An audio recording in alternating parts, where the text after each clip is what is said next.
Movie की starting में Rachel हमें अपनी स्टोरी बताती है। रेचल के घर के सामने एक लड़का रहता था जिसका नाम था आरिफ। आरिफ के फादर की पूरी कंट्री में एक बहुत बड़ी कंपनी थी और इसी वजह से वो बहुत ज्यादा अमीर थे। उनके 3 बेटे थे और उसमें से उसे एक बहुत ही ज्यादा अच्छा लगता था। वो इंटरनेट पर उसकी फोटो निकालती और जब वो खिड़की के सामने आता तो उसे वो देखती रहती। पूरी कहानी की शुरुआत रेचल के वाईफाई बंद पड़ने से हुई। रेचल अपने वाईफाई को कनेक्ट नहीं कर पा रही थी। उसने खिड़की से बाहर देखा तो आरिफ उसका वाईफाई यूज कर यहाँ था और म्यूजिक बजा रहा था। रेचल ने कहा कि इस तरीके से वाईफाई चुराना अच्छी बात नहीं है। म्यूजिक बंद करो और यहाँ से चले जाओ। आरिफ कहता है कि जो मुझे अच्छा लगता है मैं वही करता हूँ, पर फिर भी उसने म्यूजिक बंद कर दिया और वहाँ से चला गया था।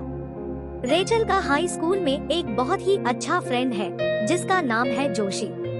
जोशी रेचल को बहुत ही लाइक करता है, पर रेचल सिर्फ उसे एक अच्छा दोस्त मानती है और कुछ नहीं। स्कूल के बाद जब फुटबॉल की प्रैक्टिस चलती है तो वहीं पर रेचल आरिफ को देखने के लिए चली गई। वो बारिश में पैदल चलकर घर जा रहा था। रेचल आरिफ का पीछा करने लगी। आरिफ एक जंगल की तरफ जा रहा था। उसे लगा कि उसके पीछे कोई है और वो कीचड़ में गिर जाती है। यहाँ आरिफ रेचल के पीछे आकर उसे सरप्राइज कर देता है और उसने पूछा कि तुम मेरा पीछा क्यों कर रही हो, मैं जानता हूँ तुम मुझे लाइक करती हो। आरिफ ने कहा कि जब मैंने तुम्हारा कंप्यूटर हैक किया उसमें मेरी बहुत सारी फोटोज तुम्हारे पास थे। आरिफ कहता है तुम क्या चाहती हो? रेचल ने कहा कि मैं चाहती हूँ कि तुम मुझसे प्यार करो। आरिफ इस बात को थोड़ा भी सीरियस नहीं लेता। रेचल ने कहा कि मैं इस जंगल में डर रही हूँ, मुझे घर तक छोड़ दो। आरिफ कहता है पहले मैं किस करूँगा। ये दोनों करीब आकर किस करने वाले थे पर आरिफ ऐसा नहीं करता।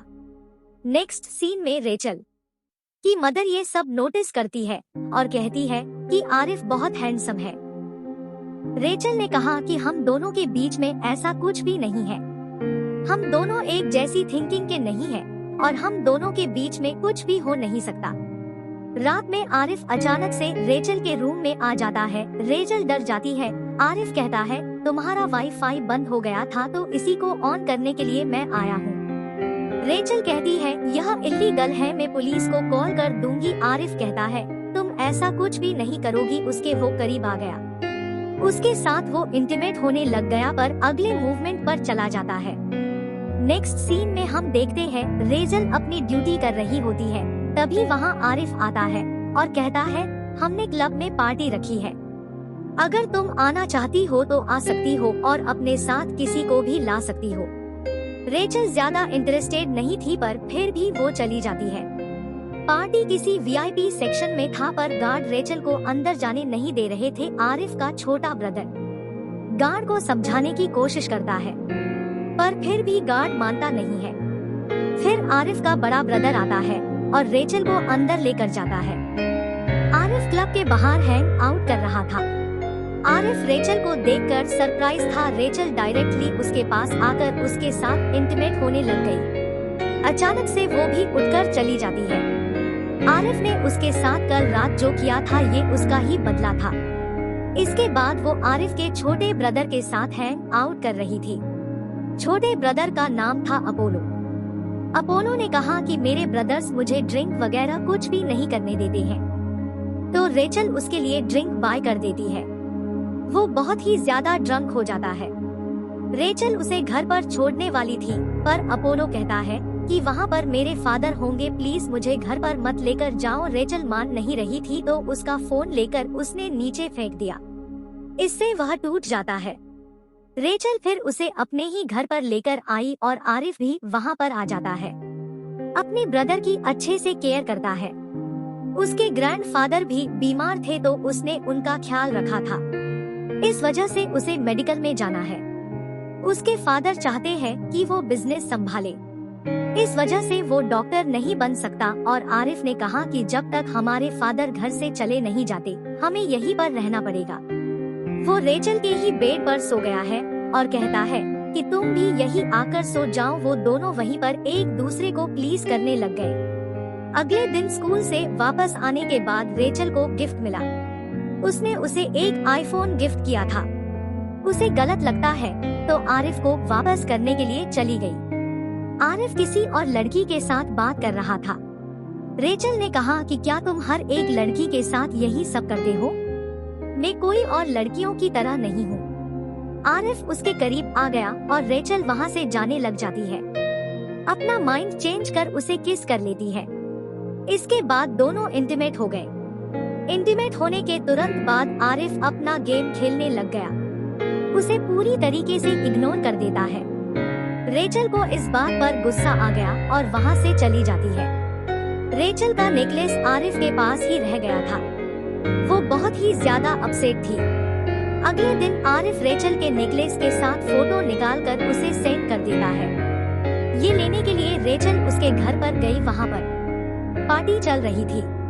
उन दोनों के बीच में बहुत ऑकवर्डनेस था। वो गेम खेल रहे थे और मस्ती करते करते सब लोग पूल में चले गए। कपड़े सुखाने के लिए आरिफ रेचल को अपने रूम में लेकर जाता है। उसका नेकलेस उसने उसे पहना दिया। इसके बाद दोनों फिर से इंटीमेट हो गए। इसके बाद भी आरिफ वहाँ से भागने की कोशिश करता है। उसके घरवालों को भी पता था कि हमेशा वो यही करता है। उसके बड़े ब्रदर की गर्लफ्रेंड ने रेचल को कहा कि आरिफ किसी काम से बाहर गया है तो तुम्हें भी यहाँ से चले जाना चाहिए। इन सब से रेचल को बहुत ही ज्यादा बुरा लगा। उसे सपोर्ट की जरूरत थी तो वो जोशी को बुला लेती है। रेचल कहती कि मैं बहुत बड़ी पागल थी। वो फिर से आरिफ के पास वापस नहीं जाने वाली रेचल का मूड अच्छा करने के लिए उसकी फ्रेंड उसे एक पार्टी में बुलाती है।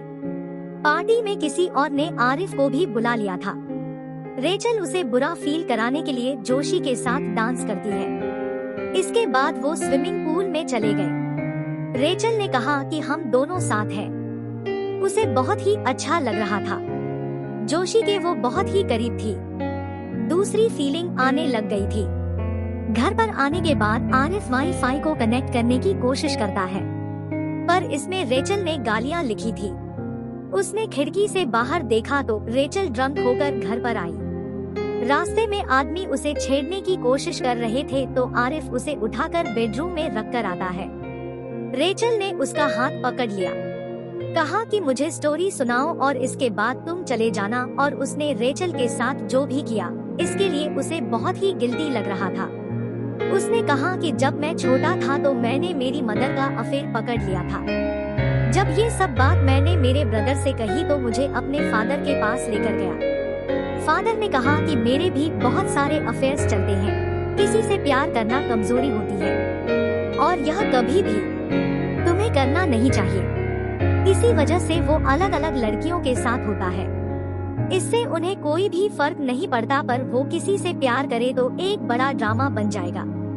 हमेशा आरिफ अपनी फीलिंग से भागता आ रहा है। जो रेचल के साथ है तो उसे भी उसके लिए फीलिंग्स आ रही थी। इसी वजह से उसने खुद को दूर कर दिया और आरिफ ने ये सब बातें रेचल को टेक्स्ट भी की थी, पर इसे वो डिलीट कर देता है। अगले दिन उसके फादर ने उसे बुलाया है। कहा कि तुम्हारे ग्रेड्स बहुत ही कम है, तुम्हें बहुत ही अच्छे स्टडीज में परफॉर्म करना पड़ेगा। उसी के बाद तुम स्टैनफोर्ड में जा पाओगे। उन्हें रेचल के बारे में पता था। वो ये भी कहते हैं कभी भी किसी से प्यार मत करना। इन सब के बारे में आरिफ बहुत सोचता है। रेचल से वो दूर नहीं रह सकता। उसने फुटबॉल खेलते हुए गोल किया और वो रेचल को देखता है। बाद में लाइब्रेरी में आकर उसने उससे बात की। उससे गुस्सा आता है। वो उससे कोई भी रिलेशनशिप नहीं रखना चाहती। आरिफ ने कहा कि मैं हमेशा अपनी फीलिंग से भागता आ रहा हूँ, पर प्लीज मुझे एक चांस दो। अगर तुम अब रेडी नहीं हो पर तुम्हें फ्यूचर में कभी भी लगे तो मैं हमेशा तुम्हारे लिए वेट करता रहूँगा।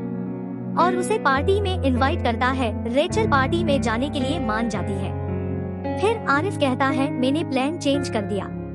वो अपने फादर की बिल्डिंग में उसे लेकर गया और वहीं पर उसने डिनर प्लान किया था। रेचल यह देखकर सरप्राइज थी। आरिफ कहता है कि मैं सरप्राइज देने के लिए मास्टर हूँ, जैसे तुम राइटिंग की मास्टर हो। जब भी वो उसके रूम में आता था तो वो उसकी राइटिंग पढ़ता था। ये सब रेचल को बहुत पसंद आया और ये दोनों इंटीमेट हो जाते हैं। इसके बाद इनकी रिलेशनशिप बहुत अच्छे से चल रही थी। एक रात आरिफ अपनी फैमिली के साथ डिनर कर रहा था। उसके फादर उससे कहते हैं कि तुम्हें स्टैंड पर जाना पड़ेगा। आरिफ कहता है कि मैं आपका बिजनेस नहीं संभालना चाहता।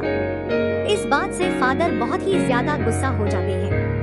वो कहते हैं कि तुमने कभी भी लाइफ में स्ट्रगल नहीं किया है, इसी वजह से ये सब बातें कर रहे हो।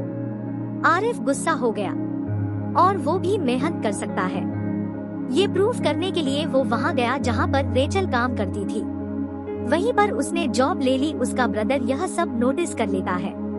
उसने आरिफ और रेचल को एक साथ काम करते हुए देखा। इसका बदला लेने का वो डिसाइड करता है। आरिफ के ऑफिस में एक बहुत बड़ी पार्टी थी जहाँ पर वो रेचल को इनवाइट करता है। आरिफ के पापा रेचल को देखकर कहते हैं, तुमने तो ऑफिस ऑलरेडी देख ही लिया है, क्योंकि ऑफिस के ऊपर उन्होंने जो भी किया था इसका वीडियो फुटेज उन्होंने देख लिया था। और इसके बड़े ब्रदर ने कहा कि आज की केटरिंग की सर्विस अच्छी नहीं है। उसने जानबूझकर रेचल को जलील करने के लिए उसी की मदर को हायर किया था। इस तरीके से उसका मजाक बनने के बाद रेचल वहाँ से गुस्से में जाने लग गई। ब्रदर ने आरिफ को कहा कि सिर्फ फादर को चिढ़ाने के लिए तुम यह सब कह रहे हो, तुम्हें रेचल को कभी भी यहाँ लाना नहीं चाहिए था। जो भी हुआ इस बात से वो दोनों बहुत अपसेट थे। काम पर आरिफ रेचल से बात करता है। उसने कहा कि अगर तुम मेरे साथ नहीं रहना चाहती तो कह दो, मैं तुम्हें फिर कभी भी नहीं दिखूंगा। इनका पहले प्रोम में साथ जाने का प्लान था, ये भी कैंसिल कर देती है। जो भी हुआ इसके लिए रेचल ने अपनी मदर को सॉरी कहा। वो कहती है कि मैं बहुत बेवकूफ हूँ, मेरी और आरिफ के रिलेशनशिप कभी भी वर्क नहीं करने वाली थी। मदन ने कहा कि तुम्हें इस तरीके से नहीं सोचना चाहिए। रेचल के फादर भी एक राइटर थे, उन्होंने बुक लिखी थी पर वो कभी पब्लिश नहीं हुई। रेचल को इसके लिए हमेशा बहुत बुरा लगता था, पर मदन ने अब कहा तुम्हारे फादर कभी भी किसी पब्लिशर के पास गए ही नहीं, क्योंकि वो बहुत डरते थे। इस तरीके से तुम्हें कभी भी डरना नहीं चाहिए, लाइफ में जो चाहिए वो पा लेना चाहिए। मदर की बात सुनकर रेचल आरिफ से मिलने के लिए गई। आरिफ के फैमिली मेंबर उसे मिलने नहीं देते। आज फ्रॉम था तो वहाँ पर वो अकेली ही जाती है। अपोलो कंटिन्यू रेचल के फ्रेंड ओडिया के पीछे पीछे था। उसे भी वो अच्छा लगने लग जाता है। रेचल को मनाने के लिए आरिफ आ रहा था, पर रास्ते में उसे जोशी मिलता है। जोशी ने कहा कि तुम रेचल को इस तरीके से ट्रीट नहीं कर सकते, वो बाकी लड़कियों की तरह नहीं है। और आरिफ जोशी को अकेले में स्विमिंग पूल के पास लेकर गया। आरिफ ने कहा कि मैं उससे बहुत प्यार करता हूँ, उसके बिना सांस नहीं ले पाता। जोशी को ये सब सुनकर गुस्सा आ रहा था। आरिफ कहता है कि तुम्हारा पूरा गुस्सा निकाल लो, तुम चाहो तो मुझे मार भी सकते हो। जोशी सचमुच में उसे मार के चला जाता है। आरिफ स्विमिंग पूल में गिर गया और पानी में क्लोरीन था जिससे उसे एलर्जी थी। उससे वो बाहर निकलने की बहुत कोशिश करता है पर वो बाहर निकल नहीं पाता। जोशी रेचल के पास चला गया। वो कहती है कि तुम ही मेरे सबसे अच्छे फ्रेंड हो। जोशी ने कहा कि आरिफ तुमसे मिलने के लिए आया हुआ था, मैंने उसे स्विमिंग पूल में पुश कर दिया। ये सुनने के बाद रेचल जल्दी से आरिफ को बचाने के लिए चली गई। उसकी हालत बहुत ही ज्यादा खराब हो गई थी। हॉस्पिटल में उसे एडमिट किया जाता है। जब तक आरिफ को होश नहीं आता तब तक उसके पास ही थी। रेचल ने आरिफ के फादर से बात की। आरिफ को अपनी लाइफ जीने का पूरा हक है। इस बात को लेकर उन्हें वो एहसास दिला देती है और आरिफ को होश आया तो रेचल को देखकर वो बहुत खुश था। ये दोनों अब एक दूसरे से कभी भी जुदा नहीं होंगे और आरिफ को हमेशा से डॉक्टर बनना था तो उसके फादर भी उसे सपोर्ट करते हैं, पर इसके लिए उसे एक अलग कंट्री में जाना पड़ता है। रेचल आरिफ को एयरपोर्ट पर छोड़ने के लिए आई तो आरिफ कहता है मैंने जानबूझकर तुम्हारे वाईफाई का पासवर्ड चुराया था क्योंकि मैं तुमसे बात कर सकूं। वो भी पहले से बहुत लाइक करता था। दोनों एक दूसरे के हो जाते हैं। इसी तरह मूवी यहीं पर एंड हो जाती है। अगर मूवी अच्छी लगी तो प्लीज वीडियो लाइक करके चैनल को सब्सक्राइब जरूर करें।